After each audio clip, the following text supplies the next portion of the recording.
করেছেন যে সমস্ত হাদিস তিনি ওই কিতাবের মধ্যে এনেছেন, সেই যা কিছু সুন্নত দ্বারা সাব্যস্ত সেই সমস্ত হাদিসগুলো নকল করেছেন এখানে। ওই কিতাবের নাম হলো মা সাবাতা বিসুন্নাহ।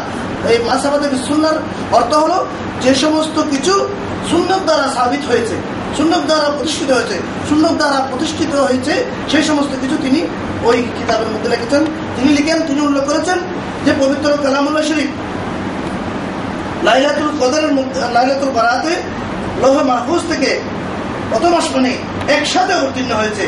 আর পবিত্র কুরআন কালামুল্লাহ শরীফ দীর্ঘ 23 বছরের যে রাসূল সাল্লাল্লাহু আলাইহি ওয়াসাল্লামের নূরানী জিন্দেগিতে অবতীর্ণ হয়েছে প্রয়োজনের প্রেক্ষিতে, সেই প্রথম ওহীটি নাযিল হয়েছিল হেরা গুহার মধ্যে লাইলাতুল কদরের মধ্যে। আলহামদুলিল্লাহ।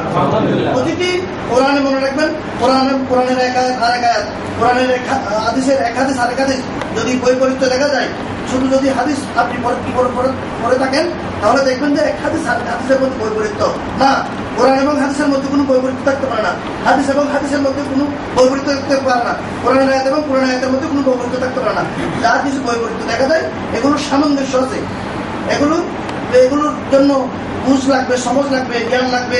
যারা মুফাসসিরিনে কেরাম এই আয়াত এবং হাদিস পাকের ব্যাখ্যা করেছেন তাদের দ্বারস্থ হতে হবে, সেই সমস্ত কিতাবাদি অধ্যয়ন করতে হবে, তাহলে আপনার বুঝে আসবে কোরআন এবং হাদিসের মধ্যে কোনো বৈপরীত্য নাই। যাই হোক, আমি যেটা বলতে চাচ্ছিলাম, পবিত্র লাইলাতুল বারাতকে লাইলাতুল মুবারাকা বলা হয়, লাইলাতুল বরকত বলা হয়, লাইলাতুল রহমত বলা হয়, লাইলাতুল রহমতে ওয়াস সাকিনা বলা হয়। এই সমস্ত একটি এই রাতের যদি শুধু নামকরণ ব্যাখ্যা করতে যাই সেটা অনেক লম্বা হয়ে যাবে, আমি সেটা চাচ্ছি না। অর্থাৎ বরকত, রহমত, নাজাত, মাগফিরাত লাভের রাত হলো আজকে রাত। যে যত বেশি পারেন, আমাদের ডিউটি আছে, তারপরেও আমরা একটা ফিল্ম দেখতে বসলেও 3-4 ঘন্টা কাটিয়ে দিই। তো আমি আশা করব আজকের রাতে যে যতটুকু পারেন ইবাদত করবেন, এবং সবচাইতে বড় ইবাদতের আগে যেটা সবচাইতে বড় জরুরি সেটা হলো খালেস নিয়ে তো তওবা করবেন। কারণ তওবা না করে যত ইবাদতই করুন না কেন, আপনার আজকের রাতে এই মহান রাতেও ইবাদত কবুল হবে না। এই আল্লাহ পাক সুবহানাহু ওয়া তাআলা এই পবিত্র আল্লাহর হাবিব পবিত্র হাদিসে ইরশাদ করেছেন, এটা এই হাদিস হযরত আলী রাদিয়াল্লাহু তাআলা আনহু থেকে বর্ণিত। তিনি বলেছেন, যখন আল্লাহ রাসূল বলেছেন যখন লাইলাতুল বারাত আসে, আমরা যেটাকে সব বরাত নামে আমরা জানি, সব মানে এটা পার্শ্ব শব্দ রাত, আর বরাত তো আছেই। বরাত মানে ভাগ্য নির্ধারণ, মুক্তি, সবকিছু, এই অনেক মিনিং আছে, আমি সেদিকে যাচ্ছি না। আল্লাহ রাসূল বলছেন, যখন তোমাদের লাইলাত, এটা আচ্ছা আরেকটি নাম আছে যেটা পবিত্র হাদিসে আছে। পবিত্র হাদিসে লাইলাতুল বারাতের নাম হলো লাইলাতুন নিসফি মিন শাবান, শাবানের অর্ধরাত্রি, শাবানের মধ্যতম রাত্রি। হাদিসে পাকে অনেকে বলে, যারা বেদাতি, যারা লাইলাতুল বারাতকে অস্বীকার করে, তারা বলে শবে বরাত, তোমরা চিল্লাও, শবে বরাত কোথায় আছে দেখাতে পারবা? শবে বরাত আছে হাদিসে, শবে বরাত আছে, শবে বরাত এটা সব ফার্সি শব্দ, কিন্তু হাদিস শব্দটা আরবিতে নাই। আরবিতে এটার পরিভাষা আছে লাইলাতুন নিসফি মিন শাবান। এটি মুহাদ্দিসিনে কেরামরা এক একটি অধ্যায় করেছেন হাদিসের মধ্যে। কত বড় স্পর্ধা এই সমস্ত লাল নীল দাড়িওয়ালা মোল্লাদের! তারা কিভাবে অস্বীকার করে এই লাইলাতুন নিসফি মিন শাবান শবে বরাত নাই আমরা মানি। আমি তাদেরকে বলি, তুমি যে নামাজ করো, নামাজ কোন হাদিসে আছে? কোথাও কোনো হাদিসে নামাজ শব্দের উল্লেখ নাই। তাইলে কালকে ওই মোল্লা লাগছে যে শবে বরাত এটা শব্দ, এটা ইসলামী পরিভাষাও না, ইসলামী দেশে পালিতও হয় না। সে আমাদেরকে মুসলমান মনে করে না, পাক ভারত উপমহাদেশের মুসলমানদেরকে মুসলমান মনে করে না। সে লাগছে শবে বরাত কোথায় আছে? আমি তাকে জিজ্ঞেস করবো ইনশাল্লাহ, তুমি যে নামাজ করো, নামাজের আরবি অর্থ সালাত, কোরআন শরীফে হাদিস শরীফে আছে শুধু সালাত কয়জনের মধ্যে, কিন্তু আমরা সবাই জানি কি নামাজ। তাহলে তুমি যে নামাজ পড়ো, নামাজ বলো, নামাজের কথা বলো, আসলে নামাজ প্রতিষ্ঠা করি, হ্যাঁ, নামাজ কায়েম করি।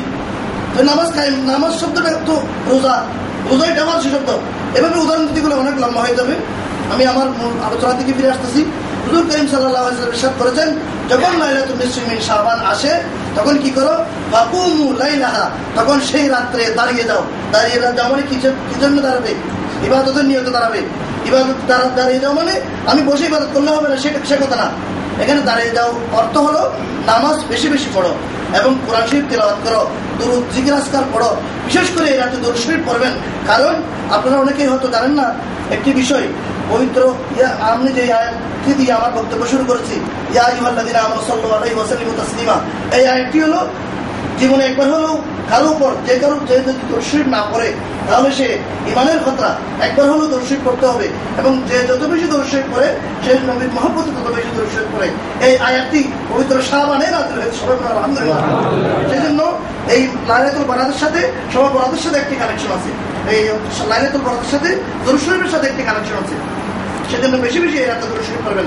এবং দরুদ শরীফ এমন একটি ইবাদত, যে ইবাদত আপনি কোরআন শরীফ তেলাওয়াত করতেন, অনেকেই আমি শুনতেছি, আমার অনেকগুলো আছে, কিন্তু আমার ক্ষুদ্র এলাকা যেগুলো দেখতেছি শুনতেছি, অনেকেই বলতেছেন কোরআন শরীফ পড়তেছেন আর কোরআন লানত করতেছে, সবাই বলেন নাউযুবিল্লাহ।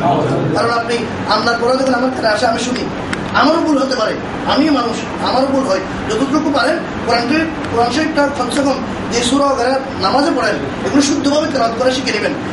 শিখার মধ্যে কোনো শরম নাই, কোনো লজ্জা নাই। আপনি বৃদ্ধ হয়েছেন, আপনি আপনার বয়স হয়ে গেছে, সেই জন্য কোরআন শরীফ শিখবো না, এই কথা না। কোরআন শরীফটা একজন আলেমকে দেখিয়ে দিবেন, বলবেন যে এই আমার পড়াটা শুদ্ধ হচ্ছে কিনা তুমি দেখে নাও। সেই জন্য কোরআন শরীফ তেলাওয়াত করছেন, এটা কবুল হবে কোনো কথা নাই। আপনি সবাই বলাতে নামাজ পড়তেছেন, কবুল হবে কোনো গ্যারান্টি দিতে পারবেন না, কিন্তু আমি খোদার কসম করে বলতে পারি আপনি নবীর মহব্বতে একবার দরুদ শরীফ পড়েন, সেটা কবুল হবেই হবে। সবাই বলেন আলহামদুলিল্লাহ। সেজন্য দরুদ শরীফ বেশি বেশি পড়বেন এই রাতে। এবং সবচাইতে বড় কথা যেটা আমি আগে বলেছি, ইস্তেগফার করবেন, তওবা করবেন। আল্লাহ রাসূল বলেছেন আত-তাইবু মিনাজ যামবি কামা লা যামবালা, যে ব্যক্তি তওবা করে খালিস অন্তরে, তার সে এমন ভাবে নিষ্পাপ হয়ে যায় যেমন তার কোনো গুনাহই নাই। তো আজকে যদি আমরা দোয়ার আগে আমরা তওবা করব, তওবা করার পদ্ধতি আছে। তওবা করার পদ্ধতি হলো, তওবা আমি এই জন্য যে পিছনে যে সমস্ত গুনাহ করেছি এগুলো স্মরণ করবো। হয়তো আমরা এমন অনেক গুনাহ করেছি যেগুলো আমি জানি অন্য কেউ জানে না, আমি জানি আমার খোদা জানে। আবার এমন অনেক গুনাহ আছে যেগুলো আমি করেছি আমি জানি না, আমার আল্লাহ জানে, দুনিয়ার লোকও জানে না। গুনাহ তিন রকমের হয়, এক গুনাহ আমি জানি, দুনিয়ার লোকও জানে, আল্লাহ জানে।